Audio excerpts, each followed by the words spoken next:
ایک ایسا وقت آئے گا جب یہ دنیا ختم ہو جائے گی، کچھ بھی باقی نہیں رہ جائے گا۔ اس دنیا کی ایک بہت بڑی حقیقت ہے جس کے ساتھ ہمیں زندگی گزارنی چاہیے۔ یہ وہ نظریہ ہے، یہ وہ سوچ و فکر ہے جس کو لے کر کے تمام انبیاء نے اس دنیا کے اندر زندگی گزارا۔ اسی طریقے سے صحابہ کرام رضی اللہ تعالیٰ عنہ نے اسی سوچ و فکر کے ساتھ اس دنیا کے اندر زندگی گزارا، اور ایک مسلمان کو اسی سوچ و فکر کے ساتھ اس دنیا کے اندر زندگی گزارنی چاہیے۔ مسلمان کو اس دنیا کو کوئی حیثیت نہیں دینی چاہیے۔ میرے بھائیوں، ہمارے لیے سب کچھ ہمارا ایمان ہے، ہمارے لیے سب کچھ آخرت ہے، اللہ کا دیدار ہے، اور مرنے کے بعد قبر کے اندر حضور پاک صلی اللہ علیہ وسلم کی زیارت ہے۔ دنیا کے اندر بڑے بڑے حکومت کرنے والے، بہت بولنے والے، طرح طرح کے نظریات دنیا کو دینے والے سب آئے چلے گئے، سارے لوگ آئیں گے اور چلے جائیں گے، کوئی باقی نہیں رہے گا۔ یہ وہ حقیقت ہے جو ہمارے اندر سے مایوسی کو ختم کر دیتی ہے، جو پریشانی کو ختم کر دیتی ہے۔ جب ہمیں اس بات کا یقین آ گیا کہ اس دنیا کے اندر رہنا نہیں ہے، یہ ہمارا اصل گھر نہیں ہے، مرنے کے بعد وہ ہمارا اصل گھر ہے، پھر کون سی مصیبت ہے، پھر میرے بھائیوں دنیا کی کون سی پریشانی ہے۔ یہی وہ سوچ و فکر تھی میرے بھائیوں اور دوستوں کہ انبیاء کرام علیہ الصلوۃ والسلام کو، صحابہ کرام رضی اللہ تعالی عنہم کو دنیا کا مجاہدہ کرنا، اللہ کے لیے وقت دینا، دنیا کی پریشانیوں کو سہنا انہیں اچھا لگتا تھا۔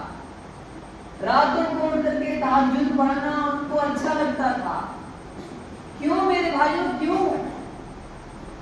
کیونکہ ان کو لذت آخرت میں تھی، اللہ کو یاد کرنے میں ان کو لذت تھی، ان کو اس بات کا یقین تھا کہ یہ دنیا فانی ہے، دنیا کی تمام چیزیں فانی ہے، یہ دنیا ایک خواب ہے، ہمیں کیا ملے گا؟ ہمیں کچھ نہیں ملے گا۔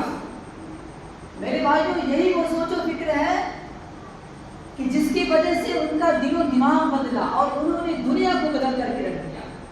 یہ یقین جب ان کے اندر آیا تو پھر وہ ہر مصیبت سے لڑ گئے، انہیں نیند پیاری نہیں رہی، یہ دنیا ان کو پیاری نہیں رہی۔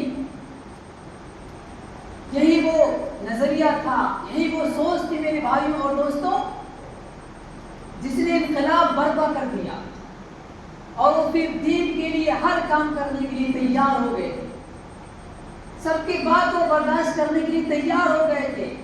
میں آپ کی بات کو برداشت کر رہا ہوں، اے دنیا والوں، جو کہنا ہو کہہ لو، جو بولنا ہو بول لو، مجھے تو آخرت کے لیے جینا ہے، میں آخرت کے لیے جی رہا ہوں، میرا دنیا میں کچھ نہیں ہے۔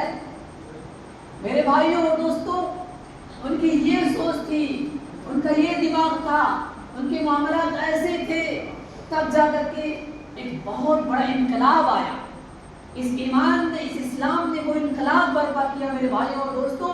اس وقت کی بڑی بڑی طاقتیں، اس وقت کی دنیا حیران تھی، یہ کون لوگ ہیں، کیسے لوگ آ گئے ہیں، نہ دولت، نہ پیسہ، نہ بڑی بڑی چیزیں، ان کے پاس کچھ نہیں تھی، ایمان کی دولت ان کے پاس تھی، اسلام کی دولت ان کے پاس تھی، قرآن کی دولت ان کے پاس تھی، حضور پاک صلی اللہ علیہ وسلم کی حدیث ان کی زندگی میں تھی، حضور پاک صلی اللہ علیہ وسلم کی سنتیں ان کی زندگی میں تھی۔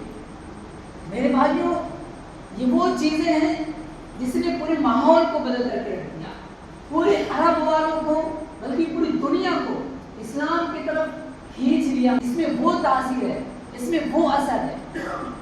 لیکن میرے بھائی اور دوستو، ظاہر سی بات ہے ہم عمل پیرا نہیں ہیں، نہیں ہے عمل پیرا، نمازوں کا کوئی پتہ نہیں ہے، نمازوں کی کوئی پرواہ نہیں ہے، گھروں میں قرآن کو نہیں پڑھا جاتا ہے، ہماری اولاد ایسی ہیں نمازوں سے دور، مسجد سے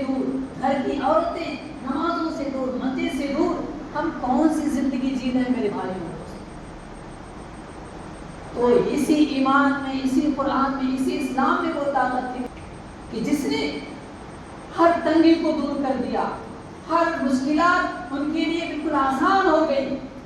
میرے بھائیوں، ان کے لیے پھر دنیا کو جھیلنا بڑا آسان ہو گیا تھا۔ آج ہمارے پاس ایمان نہیں ہے، آج ہمیں اللہ پر یقین نہیں ہے، اسی وجہ سے دنیا کی چھوٹی سی چھوٹی مصیبت بھی ہمیں بہت بڑی معلوم ہوتی ہے۔ اگر میرے بھائیوں ہمیں اللہ پہ یقین ہے تو دنیا کی بڑی سی بڑی بھی مصیبت وہ چھوٹی ہے، کیونکہ مصیبت جو ہے مسلمان اس پر صبر کرتا ہے تو اللہ اس پر بھی اجر دیتا ہے۔ مسلمان کے لیے کوئی مصیبت نہیں ہے، مسلمان کے لیے سب سے بڑی مصیبت ہے اللہ کے سجدے سے محرومی۔ یہ دنیا ہے، یہ مصیبت کی جگہ ہے، یہ پریشانی کی جگہ ہے۔ جسے سجدے کی توفیق نہیں ہو رہی ہے، جس کو نماز کی توفیق نہیں ہو رہی ہے، مسجد میں آنے کی توفیق نہیں ہو رہی ہے، اور ایک دوسرے سے کٹے ہوئے ہیں، ایک دوسرے سے نفرت لیے ہوئے ہیں، اس سے بڑی مصیبت اور کوئی مصیبت نہیں ہے میرے بھائی۔ نماز نہیں تو زندگی بیکار، اس سے بڑی دنیا کے اندر ہمارے لیے اور کوئی مصیبت نہیں ہے۔ میرے بھائیوں، ہمیں چاہیے کہ ہم اپنے آپ کو اللہ کے قریب کریں۔ تمام پریشانیوں کا حل، تمام مشکلات کا حل میرے بھائیوں اور دوستوں اللہ سے قریب ہونے میں ہے۔ اس بات کو ہم جتنی جلدی سمجھ لیں اتنا ہی ہمارے لیے فائدہ ہے۔ کیسے کہ وہ صحابہ کرام رضی اللہ تعالیٰ عنہ جن کا ذکر اللہ تبارک و تعالیٰ نے قرآن میں کیا ہے۔ صحابہ کرام رضی اللہ تعالیٰ عنہ کے چاہے بوڑھے ہو، چاہے بچے ہوں، چاہے جوان ہوں، چاہے عورتیں ہوں، سارے کے سارے اسلام پر، قرآن پر اور اللہ کے فرمان پر، حضور پاک صلی اللہ علیہ وسلم کے فرمودات پر عمل کرنے کا کیسا جذبہ تھا، کیسا ماحول بنایا گیا تھا۔ اور آج ہم اور آپ کیسا ماحول ہم نے بنا دیا ہے، ایک دوسرے سے نفرت کرنے کا ماحول، ایک دوسرے سے دور بھاگنے کا ماحول۔ افسوس کی بات ہے، ایک دوسرے سے کٹنے کا، چھٹنے کا، بکھرنے کا، آپسی توڑ کا ماحول۔ افسوس کی بات ہے، ایسے ایسے لوگ پیدا ہو رہے ہیں۔ اسلام آیا تھا لوگوں کو جوڑنے کے لیے، دلوں کو جوڑنے کے لیے، لوگوں کو کے ایمان کو اللہ سے بنانے کے لیے، لوگوں کے تعلق کو اللہ سے جوڑنے کے لیے۔ یہ ہر مسلمان کا سب سے پہلا کام تھا، ہر مسلمان کی سب سے پہلی ذمہ داری تھی۔